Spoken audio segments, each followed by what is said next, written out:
જ્યારથી આમ આદમી પાર્ટીને વિસાવદરના ખેડૂતોએ આશીર્વાદ આપી અને ચૂંટણી જીતાડી, ભાજપના આખા મંત્રીમંડળ, આખી સરકાર, બુટલેગર, માફિયા બધા જ લોકોએ વિસાવદરમાં પ્રચાર કર્યો.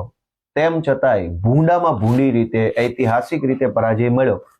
ત્યારબાદ ભાજપ પાર્ટી ઉશ્કેરાઈ ગઈ છે, ગુસ્સામાં છે. આમ આદમી પાર્ટી અને મારા પ્રત્યે એમનો ગુસ્સો છે. હું ધારાસભ્ય બન્યા પછી હજુ તો મારે 1 વર્ષ પણ નથી થયું. તેમ છતાંય હું જ્યાં જનસભાઓમાં જાઉં છું ત્યાં માણસો મોકલીને ષડયંત્ર કરી, કાવતરા કરી અને અમારી જનસભાઓની અંદર ન્યુસન્સ ઊભું કરવાની કોશિશ બીજેપી દ્વારા થઈ રહી છે. આ યોગ્ય બાબત નથી. આજે તમારાથી શરૂઆત થઈ હતી એવી વાત ચાલે છે. મારી શરૂઆત તો સત્તાને પ્રશ્ન પૂછવાથી હતી. સત્તા સામે હિંમત બતાવી હતી મેં. આ તો નામર્દ માણસો છે. આ લોકોમાં તો કોઈ હિંમત નથી. ભાઈ, તમારે જૂતું મારવું છે તો જાઓ વિધાનસભામાં, ગાંધીનગરમાં જઈને સત્તામાં બેઠેલા માણસને પૂછો, જાઓ એની સામે તમારી મર્દાનગી બતાવો. વિરોધ પક્ષના ધારાસભ્યની સભામાં આવીને કાંડ કરવામાં શું મર્દાનગી છે?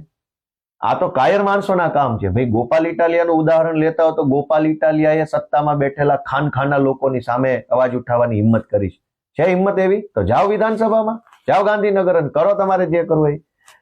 અમારી સામે વિરોધ કરીને હું ગુજરાતની જનતાનો ફાયદો છે? અમે તો પોતે જ વિરોધ પક્ષ છીએ. વિરોધ કરવાની જવાબદારી જ અમારી છે. હવે અમારી સામે વિરોધ પાછો?